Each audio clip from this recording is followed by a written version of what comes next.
What's up, guys? Welcome to the first episode of Mind Your Business. I am Bryce, aka the TikTok Bayless, and I am joined by Benny Charles, and today we're talking about the NFC West.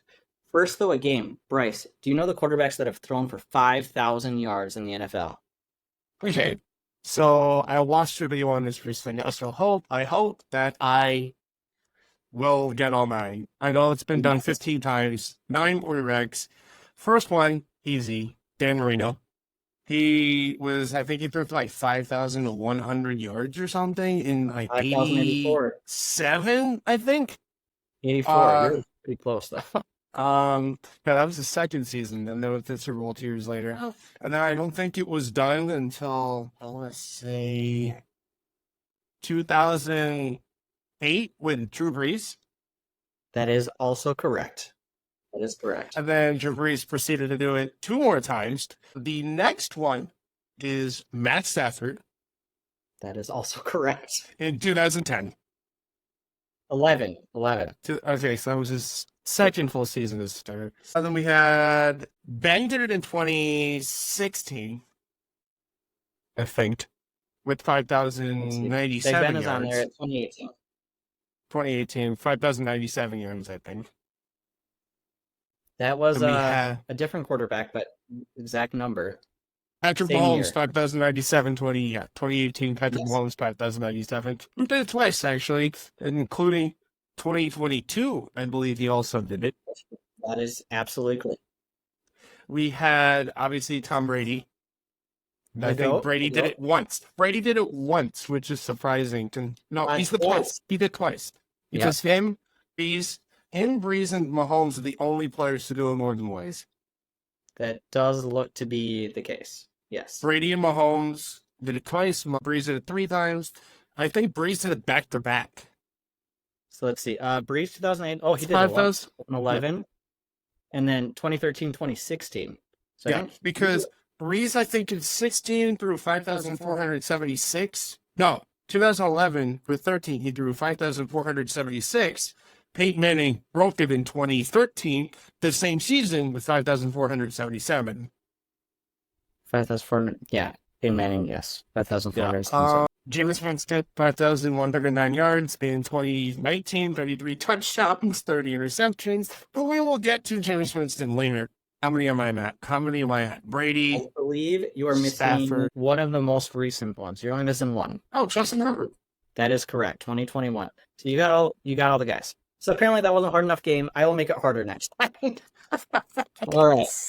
I'm a weird NFL nerd. Like, I study things that most people don't even know. It's just like a lot of people can't even tell you the first superstar running back, and it's Barry Watt-Reed. It was like one of the first NFL superstars of all time. He's the first African American superstar in the nation. Well, I was gonna say something, but now I feel like I can't. So, yeah, back to the NFC West at this point. But I'm gonna go with my number 4. It is the Stanford. I'm just kidding. It is definitely the Arizona Cardinals. Yeah, it's. I think Kyler's super talented. He might play too many video games. Who knows?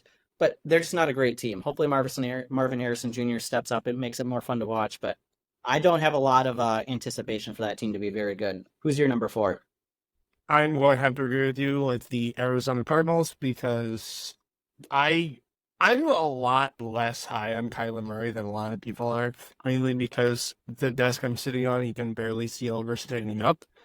So, making bug fights. And when he comes to LA, I'm going to have to keep him away from my girlfriend's PS5. No Call of Duty for you, Kyler Murray. So, and there's also not, outside of, on the offense, there's not a lot of guys offensively outside of your Trent McBrides, your James Connors, your Marvin Harrisons, because Rondale Moore is gone. He's in Atlanta. Same thing with Hollywood Brown. He's in Kansas City. They lost a lot of guys and really couldn't replicate. I get Marvin Harrison is an upgrade for both Rondale Moore and Hollywood Brown. Yeah, but he should be. He should be. Yeah, he's Marvin Harrison. I'm an Ohio State fan, so I got to rep my guys. Yeah. I mean, I have a lot of hopes. I draft him in a lot of rookie leagues, so dynasty league. So I'm really hope. I'm skeptic. Number 3. Do you want to go first? I think I'm going to go the Los Angeles Rams, finishing third, because I think the loss of Aaron Donald is going to hurt them more than they think it is. And I get they drafted, who's the receiver they drafted in the 5th round? I know they like drafting those receivers late. Yeah. Cooper Kupp, 3rd round pick, stud. Puka Yeah. Nacua, 5th round pick in 2023, elite. But Aaron Donald, that loss is going to hurt them more than I think they can acknowledge. And if Max Stafford gets hurt, the guys behind him are Jimmy Garoppolo and Stetson Bennett, who is probably the same size as Tyler Murray, so not expecting much at all. Okay, I'm going a little different direction. I think it's the Seattle Seahawks. I think Geno's kind of turning into the Geno that we thought he was 6 years ago. The offense has a lot of potential. DK's an elite superstar that just can't produce. Lockett is 1 year older. JSN did not show a lot last year. And I have more of a reason to put the Los Angeles Rams ahead of them, which I'll get to, and that's my number 2. I think Stafford, physically, I think he's a top 3 quarterback talent-wise. Injuries is what's going to hold him back, but if that doesn't happen, I can see them kind of rolling right through offensively with those offensive weapons and Kyron Williams stepping up. They got the running back out of Michigan, Blake Corum, superstar in my opinion. Yeah, so I think they are going to be able to offensively. That's fair coming from Ohio State, but I mean, I feel like that offense is ready to be one of the top offenses in the league. The defense, you're right. Aaron Donald, massive loss. But if you're scoring 35 points a game, it does not matter. Will they do that? Who knows? Depends if Stafford's arm holds up. But yeah, I guess you can go to Seattle. I don't know why you'd have them at 2, but you do. So go ahead. When I said the Rams finishing third, I still think they're good enough to make the playoffs, and I think they will make the playoffs. I think we see a world where there are 3 NFC West teams in the playoffs, which is a hot take, I know. Yeah, I think so. The NFC North is a little scared there. The NFC North and the NFC East would both like my heads right now, but I honestly think there's less question marks with the Rams and the Seattle Seahawks than I do, because I think still the Packers have a lot of question marks. The Eagles, I think the Eagles and the Cowboys are a given, which means that you have 3 wildcard teams, and I think I think the Packers have to get healthy first, but we'll talk about them later. I think the Seahawks are finishing second because I do like the moves they got. I don't know necessarily how Mike McDonald, it is Mike McDonald, right? But Seattle, I don't think defensive coaches in an offensive-minded NFL really work anymore. Because you look at guys like Sean McVay, you look at guys like Kyle Shanahan, who they have become the system of their team. Both of them are actually the same dude. That is an insane division. Yeah, a little mindset going on in the NFC West there. And even with Jonathan Gannon, he was their, he was the Eagles defensive coordinator. He made the Cardinals better than they should have been last year. In all honesty, the Cardinals should have picked first in the better one overall. Tyler didn't know the first half of the year. Yeah, I mean, it's pretty surprising. I'm pretty sure that's what got rid of Dobbs. They were winning too much. So yeah. They said we can't have this anymore. The Pastronaut is too good, so we need to trade him off. But anyways, I think Seattle. I think JSN is going to turn around. I do love DK. I love Geno. I've been a fan of him since he got drafted in 2013. Yeah. I was on the. A long time here. I have when he succeeded in 2021. I said for 2022. I said yes, we needed this. Let the Geno Snyder go. And then I saw an article, or I saw a video of one of the analysts said that the Seahawks' fault last year was not entirely on Geno Smith, and quite frankly, I agree with them because there was a lot of injuries last year. Geno wasn't bad, all things considered. I just think teams started to figure out Geno in 2023. He still put up respectable numbers. He was still top half of the league and everything. It's just when you have 4,000 yards and 30 touchdowns, teams are going to start to figure you out because they have a whole year of sample size where when Geno came in, they didn't really have anything on Geno film-wise.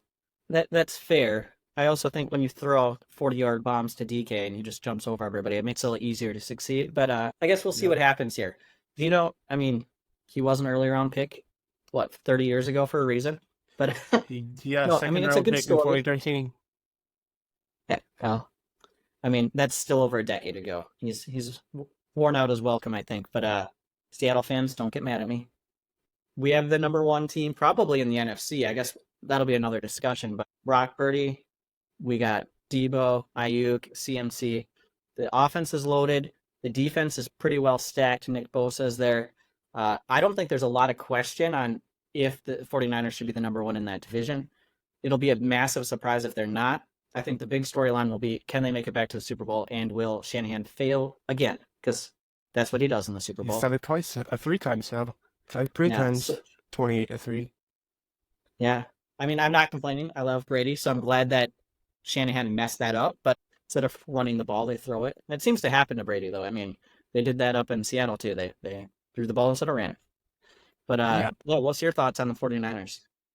I agree with you. Obviously, I think the 49ers are too good to where it doesn't matter what happens. There's zero possible chance that they finish less than first in that division. However, I think there is a world where they don't finish first in the NFC because they do have a lot of question marks. What's going to happen to Deebo Samuel? Are they going to trade both Deebo Samuel and Brandon Ayuk? You look at both of them being in trade reports this offseason. Deebo Samuel's been in trade reports the last few off seasons now. Yeah, that's fair.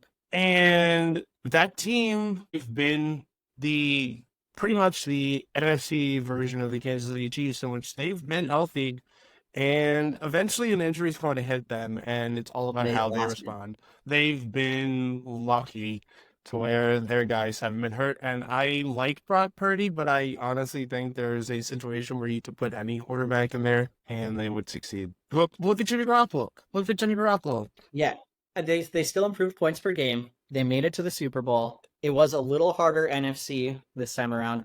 I think Jimmy got lucky. They were pretty much carried between Debo and Kittle. Ayuk really wasn't there for Jimmy the same way as he has been for Purdy. But I feel like when you watch Brock Purdy, he makes magic happen where Jimmy, you're just hoping that he does exactly what you tell him to do.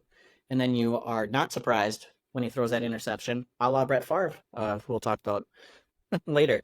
But and Brock Purdy's not made of glass. I mean, he came back from a massive injury and he rocked the NFL.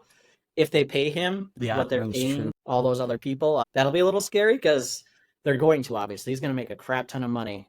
I'm just hoping he goes the Brady route and takes a little less to keep that team intact. CMC will be a year older. Obviously, Debo's, at this point, you can say he's injury prone. I feel like every year he misses a few games, and it's his style of play. So I think Kittle's missed multiple games last Kittle's few missed seasons. a lot of games. Between him, Debo, and CMC, I think they're on the field a total of like 8 combined games a year or something. So Yeah, so that'll be the key. Like you said, injuries will matter in the playoffs. But I feel like you look around the NFC, there's not another elite team. I know people say the Lions, that defense, unless it steps up, is not San Francisco's defense. And I the wasn't weapons are thinking. fun to watch. I love Amon-Ra, but he's not Debo. So very different wide receivers. And then the running backs, Gibbs is great, but he doesn't match CMC. So I wasn't even thinking the NFC North for the best team in the NFC. That's going to come a lot later. who else could there be? I mean, it should definitely not be the Cowboys. It should not be the Cowboys. It should not be the Eagles. We'll get there at some point, but wild. If we go NFC South and we pick the Carolina Panthers, I think I'm just going to stop talking to you for the rest of my life. But I would Colts out of Patriots fan, so oh boy, I feel really bad for you. yeah, Maybe believe me. And if there's something Cam Newton, the little tiny second ringer version.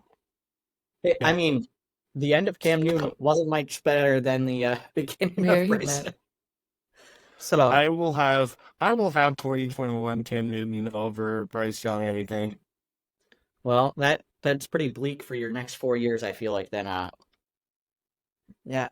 Is there anything you want to talk about before we say goodbye to everybody today? I think we're gonna try to do weekly segments. That's the plan. I I would like do. everybody to give us feedback. I did want to talk about. I watched a video on in Thursday about Doug Clark, from a YouTuber who I very much watch, that a lot of people watch, called Barry McGoffin. He was talking about Brett Favre and bad intentions, and it got me thinking that with as talented as Brett Favre is, and how many touchdowns he knows, and the thing throwing a lot of receptions, you look at a guy like Jameis Winston, who is pretty much virtually the same quarterback who everybody considers to train with the pro, who is super talented, throws a lot of touchdowns, but will throw and boneheaded amount of interceptions. I think if you look at a guy like Jameis Winston, if he was in any other era besides the late 2010s, early 2020s, he would be considered an all-pro and MVP caliber player. So what's interesting is, to be an MVP, you have to win games. What Jameis Winston did not routinely do is win games. So yes, lots of yards, lots of touchdowns, lots of interceptions. That is like a Brett Favre up here, who is signed to do football right here. But the big difference, I think, here is Winston, you kind of looked at him and hoped that he'd make a miracle happen. You looked at Favre and you anticipated he was going to make a miracle happen. Later in his career, you also anticipated he was after the miracle. He was going to create that interception, like in the Vikings. But I feel like when you look at those two quarterbacks, you have to look at a multiple-time MVP, Super Bowl champion, and you have to look at somebody that's a backup now. The reality is Jameis Winston, physical tools, yes. Those intangibles, I just don't think he had them. Maybe I'm wrong, but I think there's a reason coaches gave up on him. Fun to watch, just not a winner. And I think Brett Favre was a winner. Here's my thing. If you look at Brett Favre's peak, which was, you could argue, from 95 to 98, he won 3 MVPs in 4 years. He won the Super Bowl in the 96 season. But if you look at 95, 96, and 97, he had, in 3 total playoffs, one fourth quarter comeback and 2 game-winning drives. When the Packers had to rely on Brett Favre less in the playoffs, they won more. And you look at the Vikings. Vikings are the same way.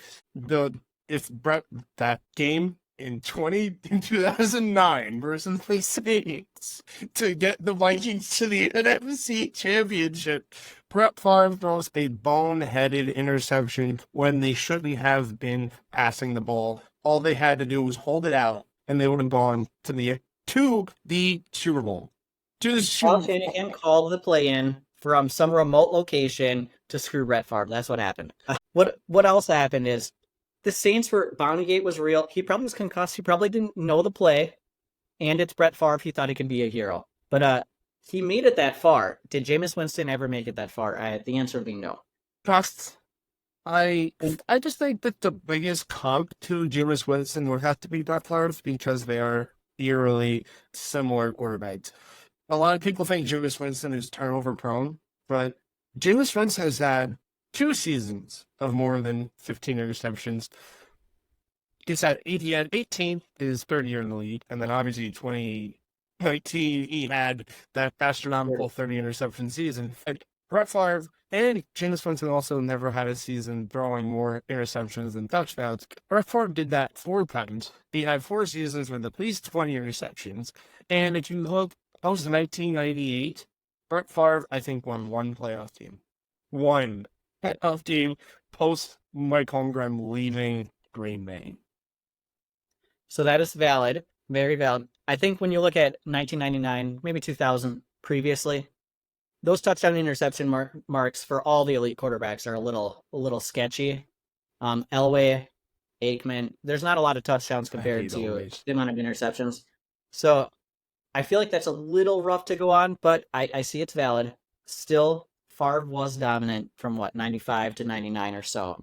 98. That Mike Holmgren peak where they won, I think they won 12-4, 13-3, 12-4, 13-3, including a blowout win over the Patriots in the Super Bowl. Brett Favre did something that Aaron Rodgers couldn't do, and that's beat the 49ers in the playoffs. But Aaron Rodgers did something that Brett Favre couldn't do, that's beat the Cowboys in the playoffs.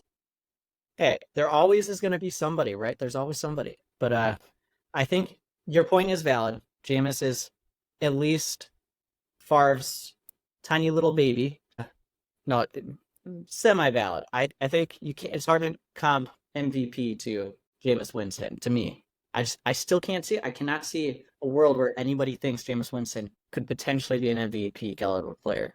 But I respect your opinion. Just completely And disagree. I know that's going to get a lot of clicks and a lot of views, but I thought I'd just had to say it because I'm sorry. When because Yeah. they are eerily similar. They are No, that's eerily really. similar. Yeah, I just Googled it on the side, and yeah, their numbers aren't actually that far off. No, they're not. Brett But Favre, I think Jameis's touchdown to interception ratio is better than Brett Favre. So, because Brett Favre's like, what, 508 to 339 or something, touchdown to interception ratio? Dude, Brett Favre's most interceptions ever in league history. I think Jameis is like 190 or 112 Insane. touchdowns, like 56 interceptions or something. Yeah. I think he that has. Boy, we just went to the last career stats here. So he has 141 to 99. so it's like So, 1.5 I mean, to. there's kind of a lot of interceptions there. Yeah, It, I mean, I they're not think too it was far off. majority of it But was the 13% and the CPC. And I think that's where kind of sheds the I mean, negative light that's a on lot. Jameis Winston. But I mean, he just didn't win. I don't know. I feel like if you're a good quarterback, you find a way. Like Josh Allen, lots of interceptions. He wins games. So True. I was just about to bring that and I up. don't Unless like you're him. a guy, unless you're a guy, I love Josh Allen. I was as big as Avery coming out of college, but I have turned into a huge Josh Allen guy. He's still not that high, on number 15 in Kansas City, and I don't think I ever will be I because hate he's him, not. but he's good.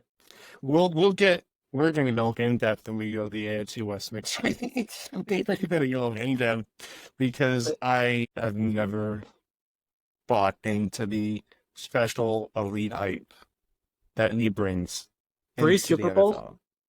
3 Super Bowls in what 6 years? 6 years. That's hard to discredit. I mean, we'll get into it. That is hard to discredit. That was, I mean, 5,000 yards. You said it yourself. Last one to do it. Well, Last Justin one to Herbert throw 50 was. touchdowns.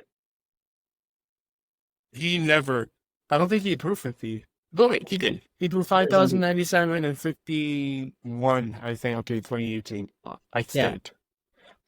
But So you know what's weird? In the since the 17-game season, nobody's come close to even touching Peyton Manning's 5,477 touchdowns and 5,477 yards and 55 touchdowns in a 17-game season. that is actually also interesting. Maybe defenses are better, which is not true at all. But they're not better at all. No, the So NFL, I wonder why that does is. not play defense anymore. I mean, Yeah, you can't blame who wants to watch. yeah, that's. I mean, I maybe think as a I grew up in an era where I think I watched guys like Adrian Peterson towards the league. I watched guys like Marshawn Lynch towards the league, Joseph Adai, Marshall Falk, Ezra and James, and now we have kind of a soft era where the running back is less important, and it if you kind of just put Joseph irritates me. Adai with Adrian Peterson and Edgerrin James, That's sort of but it's probably my second favorite running back in a long time is Joseph Marshall Adai. Falk, Edgerrin James, Adrian Peterson, Marshawn Lynch, and there's Joseph Adai. I bet there's Lee Tomlinson so throughout both Yeah. team. And there's Shy Alexander. I drove the man in run. I cannot believe you put Joseph Adai in that group. That should be embarrassing, is what that should be. Hey, Joseph Adai is so fun. I think one of my top 2 or 3 favorite running backs of all time. So, Well, I mean, top 500 talent, top three favorite. I guess we can go together. I think he was a second round pick in 06 at LSU. And he lasted 5 years. So Yeah, about pretty much. That's kind of the average NFL running back lane. Look at Outside Jay. Adrian Peterson, LaDainian Tomlinson, Marshawn Banks, Derrick Henry. Yeah. So, yeah, you can't put them in the same thing, but I mean, it is what it is. Well, I enjoyed this. Well, hope you guys liked the first episode. If you did, you know to thumbs up, like, comment, subscribe. And if you don't like our sports takes, you can just mind your business. See you guys next week. Peace. Thank you, everybody.